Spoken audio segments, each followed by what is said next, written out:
آپ نے درست فرمایا۔ میں عرض کرنے لگا تھا کہ اس پہلو کی طرف ہم اس وقت مائل ہوتے ہیں جب قرآن مجید میں اللہ تعالیٰ کا یہ فرمان پڑھتے ہیں کہ لوگ قرآن مجید پر غور کیوں نہیں کرتے، تو میں اپنی ہمت کے مطابق غور کرتا ہوں۔ یہ اچھی بات ہے کہ آپ قرآن مجید میں غور کرتے ہیں۔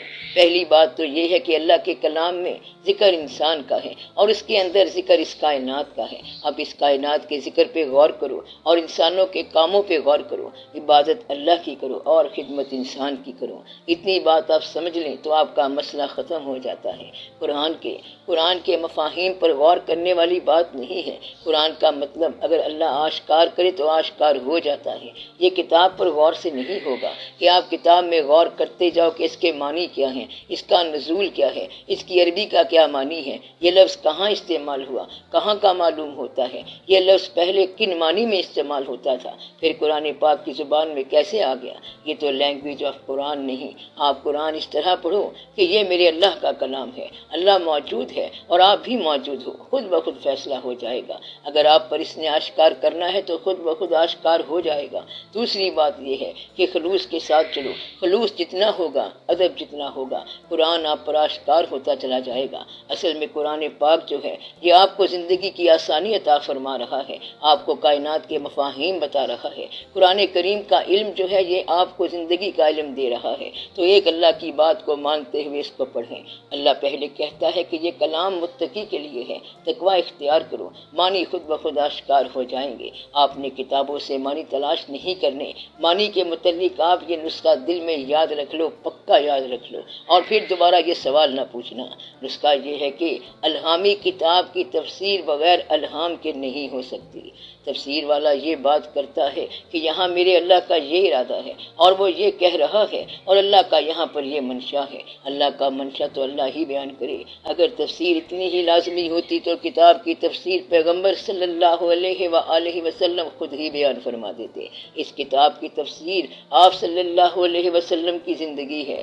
آپ صلی اللہ علیہ وسلم کی زندگی، سیرت پاک صلی اللہ علیہ وآلہ وسلم پڑھو اور کتاب کی تلاوت کرتے جاؤ۔ کسی درویش نے اس کی تفسیر کم ہی لکھی ہے، صحابہ کرام نے تفسیر کم ہی لکھی ہے، تفسیر علماء نے آ کر لکھنی شروع کی ہے۔ قرآن کو لینگویج میں پھنسا دیا ہے اور اسلام کو بھی، اور اس کے مفاہیم قرآن پاک میں بیان کرتے ہوئے یہ کہا کہ یہ نقشہ ہے کہ یہ بنی اسرائیل تھے جن کے بارے میں اللہ تعالیٰ کہتا ہے کہ یا بنی اسرائیل اذکروا نعمت اللتی، اے بنی اسرائیل میری نعمتیں یاد کرو۔ اب بنی اسرائیل کے علاقے کا نقشہ قرآن پاک میں آ گیا۔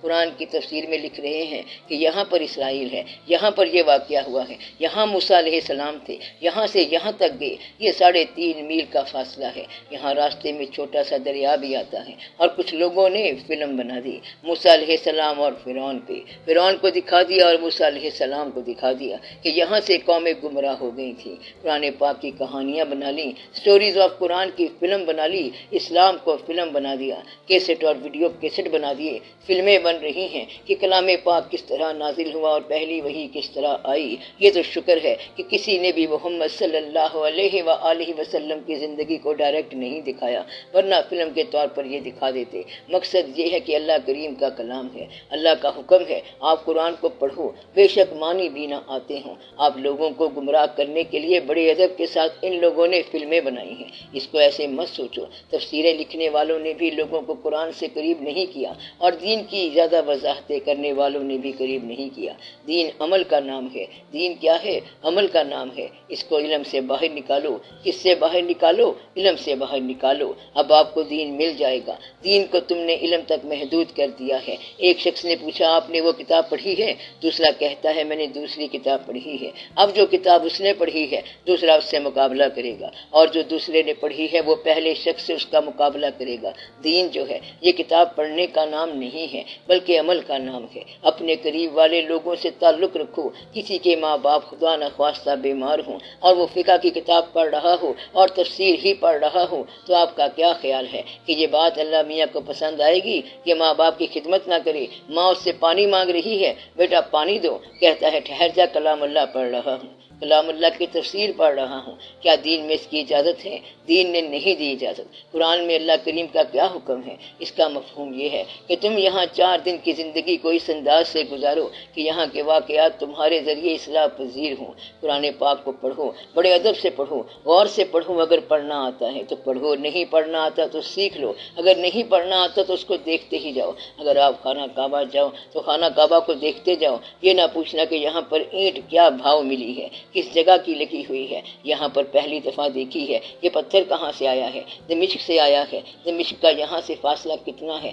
یہ پتھر اونٹ پر لایا گیا تھا کہ گدھے پر، یہ جو پتھر وہاں پر ہے یہ سنگ اسود ہے، یہ سنگ اسود کہاں سے ملا تھا؟ 3 پتھر آسمان سے آئے تھے۔ سنگ اسود یہاں بھی ہے، انڈیا میں بھی ہوگا، ایک کسی اور جگہ ہوگا تو یہ مقدس ہی ہونا چاہیے۔ سنگ اسود کی ہسٹری شروع کر دیتے ہیں، ہسٹری کرنے سے تقدیس رہ جاتی ہے۔ بلکہ ایک دفعہ ایسا حکم ہوا صحابہ کرام رضی اللہ تعالیٰ عنہ کو کہ جب حج کا موقع آئے تو حاجیوں کو حج کے فوراً بعد واپس بھیج دو، ایسا نہ ہو کہ ادب جو ہے وہ پہلے مانوس ہو جائے، پھر بے تکلف ہو جائے اور گستاخ ہو جائے۔ ادب گستاخ کیسے ہوتا ہے؟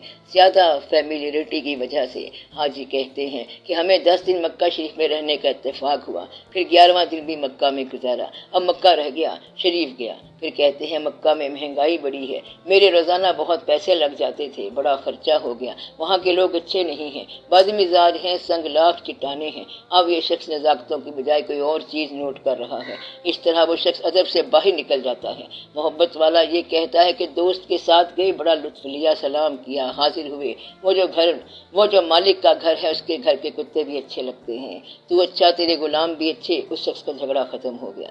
بجائے محبت کی تم لوگ تحقیق کرنی شروع کر دیتے ہو۔ تحقیق کرنے والا جو ہے وہ تقدیس سے محروم ہو جاتا ہے۔ تحقیق میں آپ تقدیس بیان نہیں کرتے ہو۔ جب آپ یہ کہتے ہو کہ میں تقدیس کرتا ہوں تو تقدیس تفسیر نہیں بنتی، اس لیے اس کو ادب میں رکھو، آپ ادب میں رہو۔ اور یہ جو علم ہے صرف اپنے علم کو علم کہو، کتنا آپ کے عمل میں آ رہا ہے۔ اللہ کریم نے پرانی قوموں کے متعلق جو فرمایا ہے وہ وہاں کی زبان اور وہاں کی زندگی کے مطابق آیا۔ آپ کو یہ بتایا جا رہا ہے کہ پرانی قوموں کو یہ علم تھا اور یہ واقعات تھے، انہوں نے فلاں غلطی کی تو یہ سزا ہو گئی، اور تم غلطی نہ کرنا، نہیں تو تمہیں سزا ہو جائے گی۔ اب آپ اس غلطی سے بچ کر آگے نکل جاؤ، آگے عمل ہے۔ تو جو متقی ہیں ان کے لیے یہ واقعہ ہے اور ان کے لیے فوز و فلاح ہے، اور جو لوگ جھوٹے ہیں ان کے لیے بڑے خوف کی زندگی ہوگی۔ صرف بتانا مقصود نہیں ہے بلکہ کرنا مقصود ہے کہ آپ سجدے میں داخل ہو گئے ہو یا نہیں۔ آپ چلتے جاؤ تو قرآن پاک کو تفسیر بنانا، تفسیر کا مقابلہ تفسیر سے کرنا، یہ ساری علم کی موش گافیاں ہیں۔ آپ صرف یہ سمجھو کہ یہ اللہ کا کلام ہے، اس کا یہ معنی ہے، یہ مفہوم ہے، آنے والے لوگ اس پر عمل کریں۔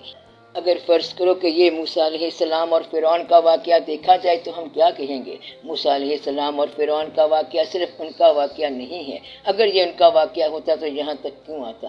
یہ تو آپ تک آ چکا ہے۔ یہ صرف کہانی نہیں ہے کہ فرعون کے جادوگر سانپ لے آئے اور موسیٰ علیہ السلام نے عصا پھینک دیا۔ اللہ کریم کا مقصد کہانی بتانا نہیں ہے بلکہ یہ بتایا جا رہا ہے کہ جہاں کہیں کوئی طاقتور بادشاہ اللہ کی دی ہوئی طاقت کو طاغوت میں استعمال کرے گا تو ایک کمزور آدمی بھی اس کو اڑا کے رکھ دے گا۔ اللہ کے پاس ایسا علم ہے اور ایسی طاقت ہے، وہ اپنے پیغمبر کو اذن دے دیتا ہے کہ فرعون کو ختم کر دو۔ پیغمبر کہتا ہے میں نے تو اس کے گھر میں پرورش پائی ہے، تو اللہ تعالیٰ فرماتا ہے پالنے والے تو صرف ہم ہیں، اب اپنی عصا لے کے اس کے پاس جاؤ۔ اللہ نے پوچھا آپ کے ہاتھ میں کیا ہے؟ موسیٰ علیہ السلام نے کہا یہ عصا ہے۔ اللہ نے کہا اس سے تم کیا کرتے ہو؟ موسیٰ علیہ السلام نے کہا اس سے درختوں کے پتے توڑتا ہوں اور بھیڑوں کے ہانکنے کے لیے استعمال کرتا ہوں۔ جب جادوگروں کے سانپ آئے تو حکم ہوا کہ عصا پھینکو اور وہ ید بیضا بن گیا۔ فرعون طاغوت میں آ گیا تھا، اس کی طاقت کا دار و مدار جادو پر تھا، سامری اس کا جادوگر تھا۔ جادو کا توڑ عصائے موسیٰ علیہ السلام آ گیا اور کھیل ختم ہو گیا۔ اسی طرح اللہ کریم نے بتایا کہ عام طور پر جابروں کو چھوٹے چھوٹے واقعات کے ساتھ توڑا جاتا ہے۔ اب یہ واقعہ آپ تک آیا ہے تو پرانے لوگوں کے واقعات کو وہیں تک نہ سمجھو۔ اب اس چکر میں نہ پڑ جاؤ کہ کون سا فرعون تھا اور اس کی قبر مصر میں کہاں ہے اور اس کی ہڈیاں کہاں ہیں اور وہاں کتنا خزانہ ہے۔ اس بات کو چھوڑ دو، یہ دیکھو کہ یہ میرے اللہ کی شان ہے کہ کمزور کو طاقت دے تو وہ بڑے جابر کو اڑا سکتا ہے۔ آپ اپنے آپ کو اللہ کے راستے پر چلاؤ اور عمل کے راستے پر چلو، اور جب آپ اللہ کے کلام کو پڑھتے ہو تو یہ یاد رکھو کہ یہ کلام اللہ کریم کا کلام ہے اور اللہ کریم کے محبوب صلی اللہ اللہ علیہ وآلہ وسلم کی زبان سے آپ تک آیا ہے، بس اتنا کافی ہے۔ یعنی کہ اس کلام میں دو باتیں ہیں، اور اس طرح آپ کا ایمان پورا ہو گیا اور کلمہ پورا ہو گیا کہ بھیجنے والا اللہ ہے اور سنانے والے اللہ کے محبوب صلی اللہ علیہ وآلہ وسلم ہیں۔ اس حوالے سے آپ کو اور کیا چاہیے؟ جب آپ قرآن پڑھو گے تو آپ پر اس کی ہر چیز آشکار ہو جائے گی۔ آپ بات سمجھ رہے ہیں نا کہ جو آدمی عربی نہیں جانتا اس کو عربی میں نماز کا حکم ہے، چاہے اس کی اپنی زبان کوئی بھی ہو۔ یہی اس کا اعجاز ہے کہ قرآن کو عربی میں پڑھو۔ یہ بات یہیں تک ہی مکمل ہے، کسی جگہ پر یہ نہیں کہا گیا کہ تم اس کی تفسیریں کر لو۔ قرآن پاک جس دن مکمل ہوا اسی دن تک کا علم حاصل کرو۔ تفسیر بیان کرتے کرتے مفسر اپنے دور کو بیان کرنا شروع کر دیتے ہیں کہ آج کے زمانے کی بات یہ ہے کہ آج کل کیا ہو رہا ہے، اور یہ نہیں ہونا چاہیے۔ قرآن پاک جہاں تک مکمل ہوا وہیں تک پڑھو، جہاں تک دین مکمل ہو گیا وہیں تک دین ہے۔ اس کے بعد جو کچھ اس میں اضافی شکل آئی ہے اس کو دیکھتے جاؤ۔ کتابوں کا کیا مقام ہے؟ آپ کو 1000 بار بتایا ہے کہ کتابوں کا وہاں پر مقام ہی کوئی نہیں ہے۔ اتنی کتابیں پڑھو جتنی اس دن تھی، جس دن اللہ کریم کا ارشاد ہوا کہ آج کے دن دین مکمل ہو گیا۔ اس دن جتنی کتابیں تھیں کافی ہیں۔ کتنی کتابیں تھیں؟ اسلام کی لائبریری میں کوئی کتاب ہی نہیں تھی۔ بعد کی اسلامی کتابیں اس لیے ہے کہ لوگوں کو علم کا لگاؤ ہو۔ علم کے لگاؤ کا نشہ عمل سے دور کر دیتا ہے۔ عمل بہت سادہ سی بات ہے، عمل کرتے جاؤ، تفسیروں کا مقابلہ نہ کرو۔ مفسرین جو اپنی مرضی کرتے جائیں، ایک نے دوسرے کے خلاف کہا، دوسرے نے تیسرے کے خلاف کہا، تو آپ اپنا راستہ لو۔ اسی طرح ڈاکٹروں کا فرق بیان نہ کرو، کسی اچھے ڈاکٹر کے پاس جا کر بات کرو۔ اسی لیے تو لوگ تلاش کرتے ہیں، اگر ایک ڈاکٹر سے فائدہ نہیں تو کسی اور کے پاس چلا جا، لیکن یہ ہے کہ اپنی دوائی ضرور لو۔ شفا تو اللہ نے دینی ہے، اور ڈاکٹروں کے متعلق جھگڑا نہ کرو کہ اس نے کیا کہا اور اس نے کیا کہا، اب کہیں مقابلہ نہ شروع کر دینا۔